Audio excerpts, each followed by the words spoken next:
নমস্কার, মুন ব্লগে সবাইকে অনেক অনেক স্বাগত। তো আজ সকালবেলা অনেক ভোরেই উঠেছি। তো ব্যবসায় যাব বলে চিন্তাভাবনা করেছিলাম, কিন্তু আজ ব্যবসায় যাব না, অনিমাকে নিয়ে একটু ডাক্তারখানায় যাব। ডক্টরকে করব, একটু চা করে খাবো আর ভাত বসিয়ে দেবো। মনের স্কুলে যাওয়ার আছে, আর মনের তো কালকে থেকে শরীর খারাপ, ওর জ্বর এসেছিল। তো রাতে ওষুধ খাইয়ে দিয়েছিলাম, আর শুকনো খাবার ও মুড়ি খেয়েছিল রাতে। ভাত যেটুকু ছিল সেটুকু আমিই খেয়েছি, ওর মাও রাতে মুড়ি খেয়েছিল। তো এখন আমি ভাত বসিয়ে দেবো, আর ভাতটা রান্না করে তারপরে নিয়ে যাব ডাক্তারখানায় অনিমাকে, আর মনকে রেডি করিয়ে স্কুলে পাঠাতে হবে। তো সম্পূর্ণ পর্বটি দেখতে থাকুন, আশা করি ভালো লাগবে। তো এই যে হাঁড়িটা ধুয়ে এক কোটো চাল নিয়ে ধুয়ে বসিয়ে দিলাম, আর ভাতটা হতে থাকুক। আর কালকের যে শাক ভাজা করেছিল কড়াইতে রয়েছে। তো এখন একটু অনিমা বলল যে একটা আলু ভাতে দাও, তো আলু ভাতে ভাত করব।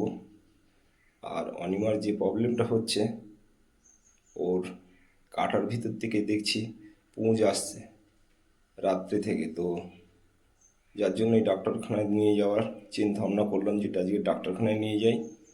মনে হচ্ছে সম্ভবত জল লেগেছে, আর জলের কারণেই মনে হচ্ছে পুঁজটা আসছে।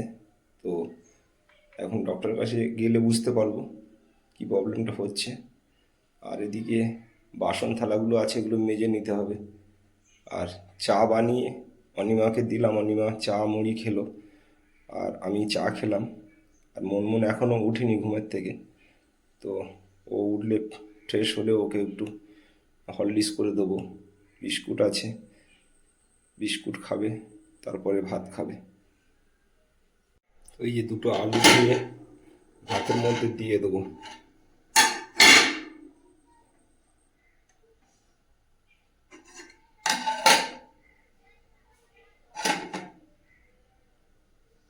এই যে আমার ভাতটা ফুটে গেছে, ভাতটা একটু দেখে নেবো। এখন একটু বাকি আছে ভাত। বেসিন থেকে কাল রাতে দুপুরের ওই ধারে একটা বেসিনে সমস্ত জিনিসগুলো পরিষ্কার করে নিয়ে গামলির মধ্যে রাখলাম, ধুয়ে পরিষ্কার করে নিয়ে গুছিয়ে নিলাম। তো অনিমা উঠে তো চা মুড়ি খেয়ে আবারও শুয়ে পড়েছে, আর মন তো এখনও উঠিনি। বাইরে সবে সূর্যের মুখ দেখা যাচ্ছে। তো ভাতটা আমি আস্তে আস্তে হোক, আলু সেদ্ধ ভাত খেয়ে সকালে মোটামুটি রেডি হয়ে বেরোতে হবে। এখন সকাল 7টা বাজে, আর বাইরের ওয়েদার এই যে খুব সুন্দর ওয়েদার। কাল বৃষ্টি হওয়ার পরে অনেকটা ওয়েদারটা নরম হয়েছিল, তবে কারেন্টটা খুবই ডিস্টার্ব করছিল। অনেক রাতের পরে কারেন্ট এসছে।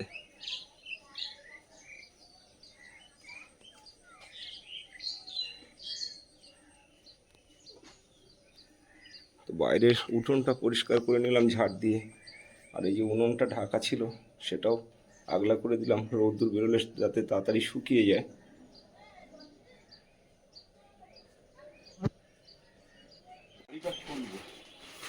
ডাক্তারখানায় যাবো, ডাক্তারবাবুকে ফোন করলাম, বললো 10 মিনিটের মধ্যেই চলে যাবো চেম্বারে। হাঁড়িটা খুলে আমি টোটো পাবো না, হাঁড়িটা খুলে নিই। এসে আবার রেডি করতে হবে।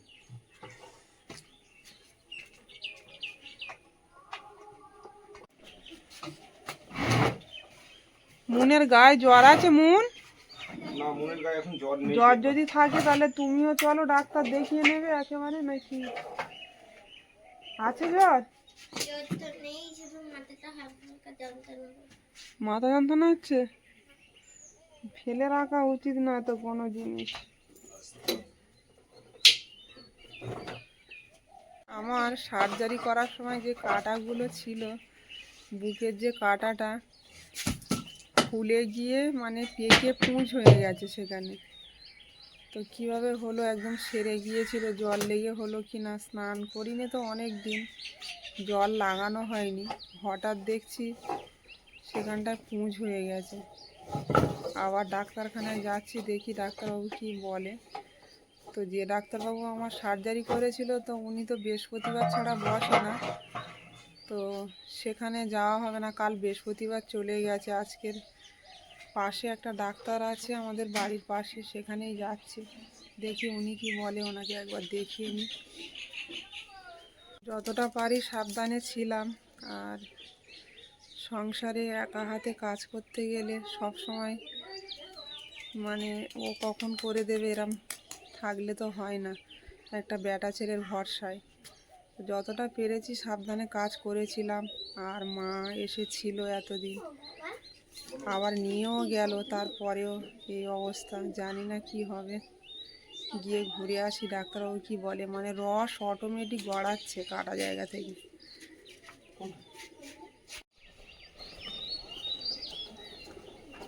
মুন ব্রাশ করে জল খেয়ে নাও, আমি আসছি এক্ষুনি।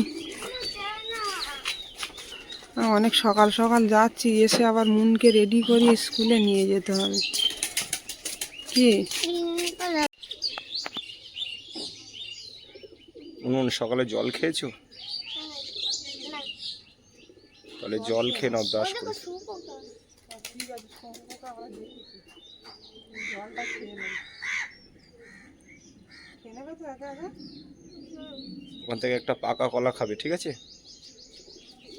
খেতে না ইচ্ছা করলে জোর করে খেতে হবে।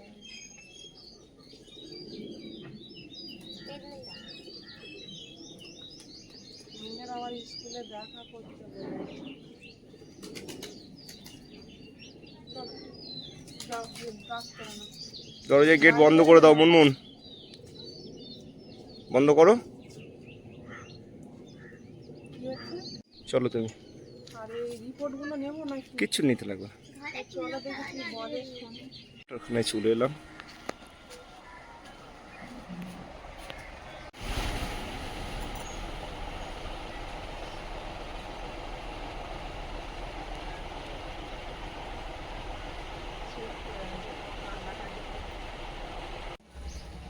মুনকে নিয়ে মুনের বাবা স্কুলের পথে রওনা দিচ্ছে। আর আজকে স্কুলের ম্যাম আবার দেখা করতে বলেছে, কি কারণে জানি না।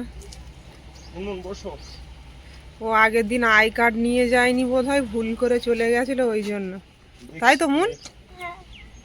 যাও। কথা বলতে হবে।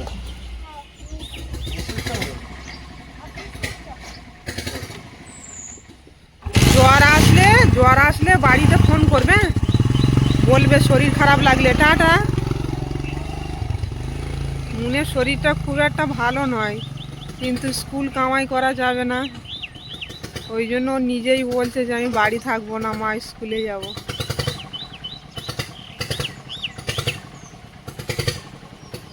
সকালবেলা ডক্টরবাবুর কাছে গেলাম, তো ওখানে আবার মানে এমনভাবে ড্রেসিং করলো, খুব চিৎকারও করলাম। মানে কাঁচি দিয়ে ওই চামড়াটাকে আবার ফাটিয়ে ভিতরটা দেখলো আর পুঁজ আছে কি না। অনেকক্ষণ ধরে চেপে চেপে বের করলো, আর গজ কাপড় দিয়ে একদম ভিতর পর্যন্ত ঢুকিয়ে দিয়ে আর টেপ মেরে দিয়েছে ওপরে। আর বললো একদিন ছাড়া একদিন যেতে, আবারও ড্রেসিং চলবে, কারণ ঘাটা একদম পুঁজ হয়ে গিয়ে আবার মানে কাঁচা অবস্থাতে ফিরে এসেছে, এখনও কিছুই হয়নি কাটার। তো এখন তো স্নানও করা যাবে না সেইভাবে, খুব সমস্যা হয়ে যাবে যদি কাটায় আবার জল লেগে যায়।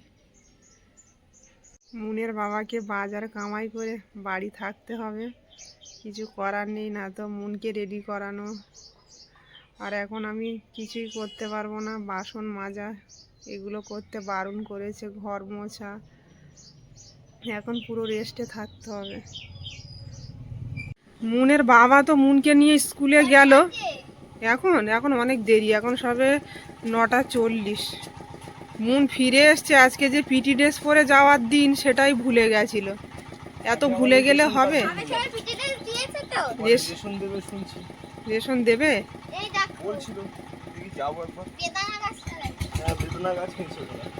যাও। মুন জল খেয়ে নেবে কিন্তু, ঠিক আছে?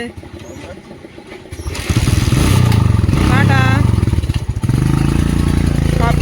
দিন পিটিতে করে যাওয়ার দিন থাকে, সেটাই ভুলে গেছিল। ঘরে চাল নেই একদম, আমি এক পেটি চাল নিয়ে এলাম। ওপরে গেছিলাম রেশন দিচ্ছে কিনা, রেশন কার্ড নিয়ে, কিন্তু দিচ্ছে ওপরে দিচ্ছে না। আর মনের স্কুলে আন্টি মানে মিসের সঙ্গে কথা বললাম, বললো ওর যে 15 দিন কামাই হয়েছে, সব থেকে বেশি কামাই হয়েছে ওর।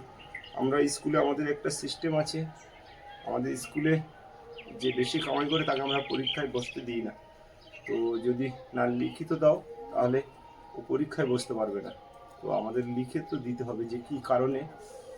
একদিন স্কুল কামাই করলে ডায়েরিতে লিখলে হবে, কিন্তু এতদিন কামাই করেছে, সব থেকে বেশি ওর ছুটি হয়েছে। ওর জন্য মিস অনেকক্ষণ বললো, তো আমি বললাম যে ক্ষতি তো আমাদেরই হয়েছে আলটিমেট, তো কী করতে হবে। বললো যে একটা লিখিতভাবে দিয়ে তাকে সেখানে সই করে আর দিও। আমি বললাম ঠিক আছে। আর এই কলাটা দেখো তো, এই বেলটা খুব ভালো বেল, একটু ডাঁটা নিয়ে এলাম। আর একটা জ্যান্ত মাগুর মাছ নিয়ে এলাম। আমি এটা চাগাতে পারবো না, ভারী অনেক। মাগুর মাছটা জাগিয়ে রাখতে হবে। এটা কি মাগুর মাছ? এই একটা মাছ তো অনেক বড়। বড় মাছ তো। কতটা হয়েছে? 211 গ্রাম। অনেকটা বড় মাছ। মনের বাবা রান্না করবে, সবজিগুলো দিকে কেটে নিচ্ছে, কলা, আলু আর সজনোর ডাঁটা নিয়ে এসছে বাজার থেকে, মাছ দিয়ে ঝোল হবে।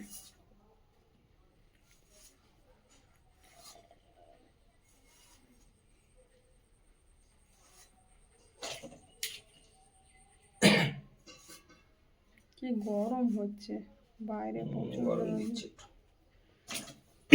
আর দেবো না, বেশি দিও। ডাঁটা কটা দেবো? কলা আছে আর দুটো দিয়েছি। মনের বাবা ডাঁটাগুলো খুব সুন্দর করে কাটছে। মেয়েরা কিন্তু এত ভালো করে কাটতে পারে না।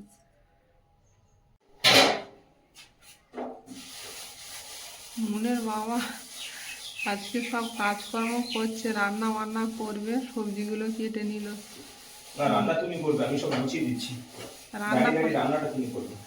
রান্না পারবে না? না, রান্না তোমার হাতে খেতে ভালো লাগে। আমি আরো আমি বসে সব আছি। গুছিয়ে দিচ্ছি, তুমি just রান্নাটা করবে। ঠিক আছে, তাই দাও, আমি রান্না করবো আর কি।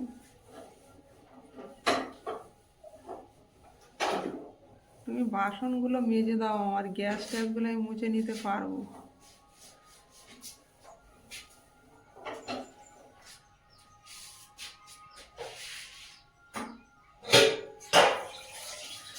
বাবা জল কি গরম! সকাল থেকে ভালো, সকালে পাম্পে জল তুলেছি। প্রচন্ড রোদ্দুর দিচ্ছে না বাইরে। বাসন মাজতে গিয়ে বাসনটা ভেঙে ফেলবে নাকি? না না, হয়ে গেছে। এটা লাস্ট। তুমি রান্নার আগে বসিয়ে দাও, মাছটা ভেজে নাও। খিদে পেয়ে গেছে না? আমি মনে বাবার অনেক পরে খেয়েছি, খেয়ে আর বসে আছি। ডাক্তারখানা গিয়েছিলাম, এসে খেয়েছি তো। আর ও আমার অনেক আগে খেয়েছে, খিদে পেয়ে যাওয়ার কথা।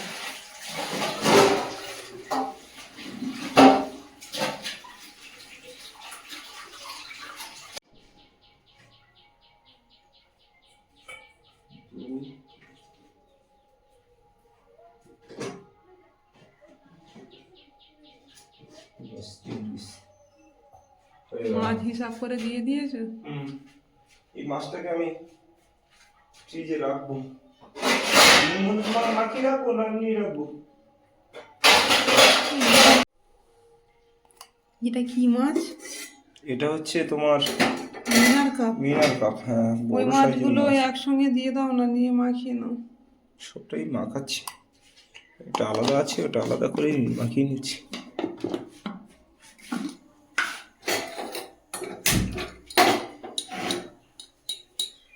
মিষ্টি জলের মাছ তো একটু নুন দিতে হবে বেশি। এই 3 পিস মাছ এর সঙ্গে মাখিয়ে নিলে ভালো হতো, নয় লবণটা বুঝতে ঠিক পারবো। আছে, দিচ্ছি।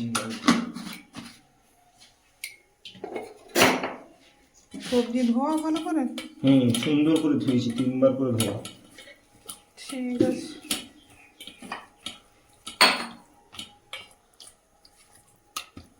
মাছটা অনেক বড় মাছ নাকি? বড় মাছ। আমাকে বড় গোটা নিয়ে যেতে বলছিলাম, আমি বললাম, না অত বড় মাছ নিয়ে যাবো না, অল্পই নিয়ে যাই। তাই এই মাছটা 3 সাইজ। মাথাটা রান্না করবো না ডাল বানাবো? রান্না করো। মন তো ডাল খেতে ভালোবাসে মাছের মাথা দিয়ে। তো এটাও নুন হলুদ মাখিয়ে এটা ফ্রিজে রেখে দেবো, আর এক সাঁজ হয়ে যাবে। সবসময় মাছ আনার টাইম পাই না, আর আমার যে মাছ নিয়ে আসি সে মাছ আমাদের খেতে ভালো লাগে না। এটা থাকলো। গাঁটি কচু অনেক দিয়ে, বড় মাছ, সেখান এটা থেকে গাঁটি কিনে কচু নিয়ে দিয়ে আলু দিয়ে রান্না করবে, খুব সুন্দর লাগবে। এটাকে চিপস করে দেবো।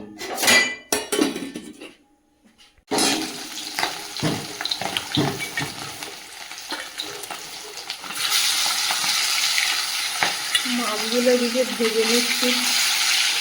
তরকারিটা করলেই হয়ে যাবে, ভাত তো রান্না করা আছে, সকালবেলা মনে বাবা রান্না করেছে।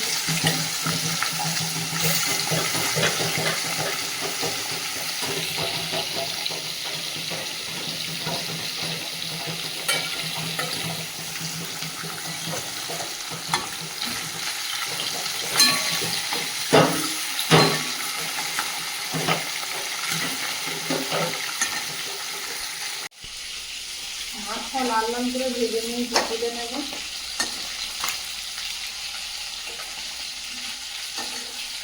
এত ছোট ছোট করে মাছ ঠিক আছে, পাতলাই মাছ আর ছোটো ছোটোই মাছ খেতে হয়, বেশি বড় মাছ ভালো লাগে না।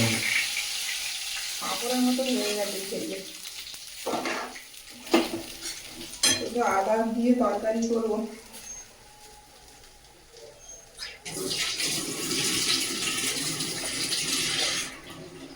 আদা বাটা এনে পুড়িয়ে দিয়ে দিচ্ছি কড়াই ডাইরেক্ট। ঠিক আছে, যেটা শর্টে হয় সেটাই করো।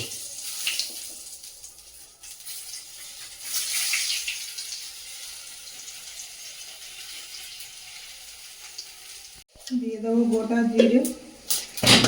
আর মুনের বাবা এখানে সব রকম সবজি কেটে রেখেছে, কাঁচকলা, সজনে ডাঁটা, আলু, পেঁয়াজ, টমেটো, কাঁচা লঙ্কা দিয়ে দেবো।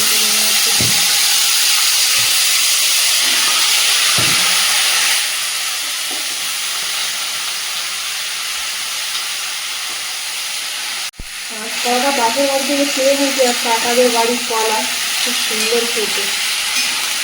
ডাঁটাটা আজকে কিনে নিয়ে এসেছি বাজারে। সজনে ডাঁটার দাম কমেছে? 30 টাকা কিলো। এত দাম কমে গেছে? 10 টাকা নিয়ে এলাম, 300 একটু বেশি দিল। 30 টাকা কিলো হয়ে গেছে? এখন সবার গাছে হচ্ছে না দাদা, এটাই হলো। এই কাঁচকলা, সজনে ডাঁটা, আলু দিয়ে তরকারি করলে যদি জিরে বাটা দিয়ে করলেও ভালো লাগে খেতে। তো তাই করো না। জ্যান্ত মাছ, তার সঙ্গে লবণ দিয়ে দেবো।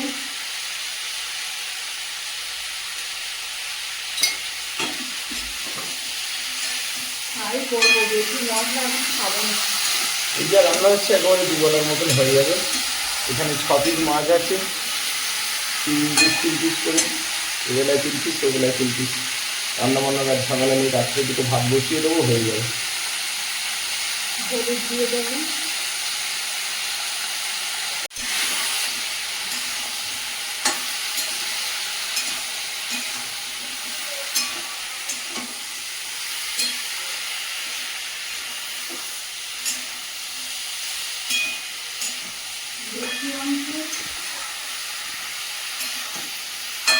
বেশি অংশ এখন একটা তরকারি আর ভাত রান্না হচ্ছে, কোনো হবে না। এটাই হোক, তো আস্তে আস্তে হবে। 2 তরকারি 3 তরকারি আস্তে আস্তে হবে, আগে শরীরটা সুস্থ হোক।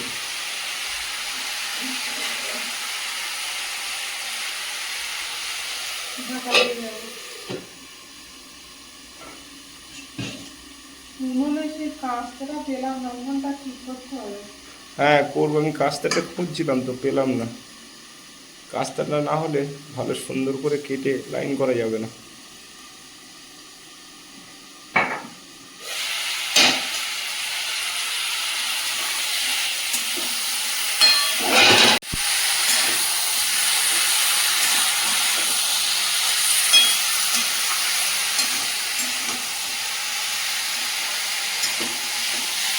সজনের ডাঁটা টমেটো দিয়ে তরকারি টক লাগে, দারুণ লাগে কিন্তু কালকেও ভালো লেগেছে। ঝোল ঝোল করবি।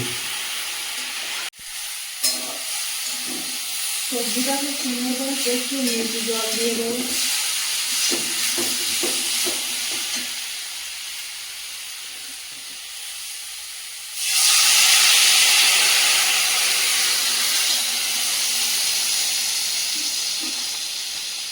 কলা আমাদের কিন্তু রেগুলার খাওয়ার কথা বলেছিল ডাক্তার। হ্যাঁ, গরম পড়েছে, এবার তো কলা আলুর ঝোল খাবো সবসময়।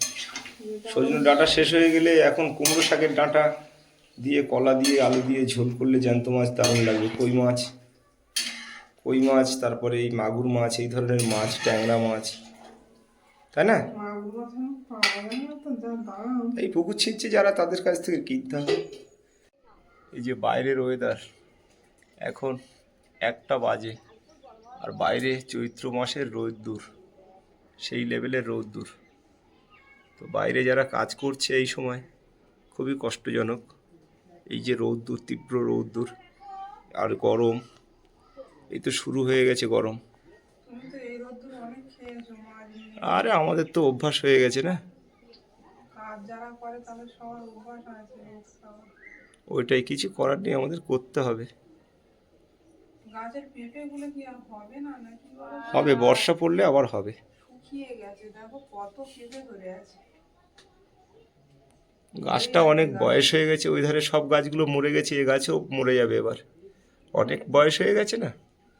এবছরটা হয়তো ফল দেবে, তারপরে আস্তে আস্তে মরে যাবে। কত বড় হয়েছে, গাছ হিসাবে ফলন দেয়নি, তাই না? হ্যাঁ, ঢাকনাটা খুলে দেখে নেবো।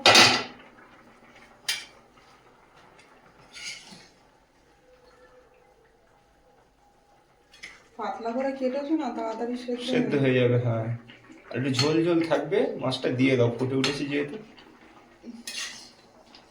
এমনি এরকম পাতলায় ঝোল খেতে হবে, যা গরম পড়ছে। ভেজে রাখা মাছটা দিয়ে দেবো, মাথাটা আগে দিই।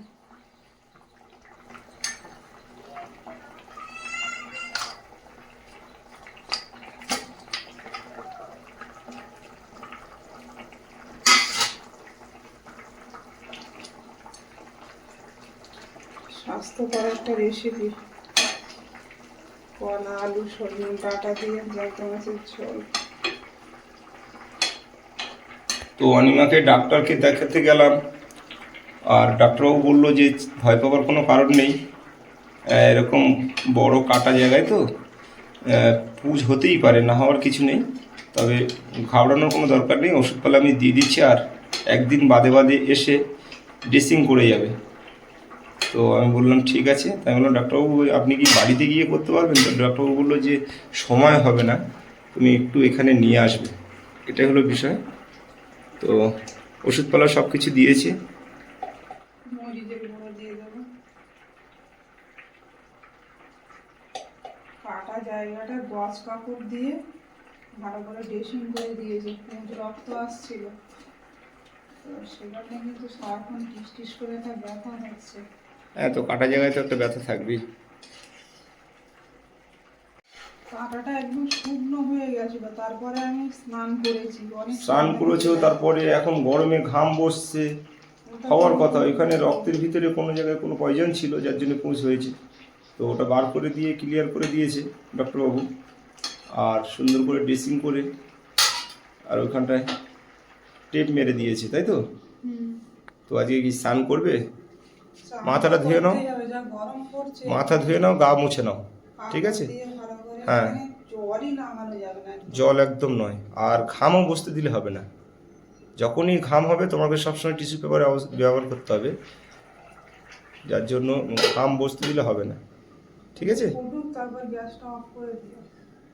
ওদিকে রান্না হচ্ছে, গ্যাসে বসানো তরকারি, আর বাইরে এসে বসে আছি, একটু করে রান্না করছি আর বাইরে এসে বসছি। তো বেলাও অনেকটা হয়ে গেল, আর এবারে মাথাটা ধুতে হবে, গাটা মুছে নেব। কাটা জায়গায় একদম জল লাগাতে বারণ করেছে ডাক্তারবাবু, আর জল লাগানোই যাবে না, অনেকটা কাটা আছে, তাই না? তুমি দেখেছো তো, এখনো শুকনো হয়নি। তো যাই হোক, পর্বটা এখানেই শেষ করব। ভালো লাগলে একটু কমেন্ট করবেন, আর সবাই ভালো থাকবেন, সুস্থ থাকবেন। দেখা হচ্ছে আগামীকাল। নমস্কার।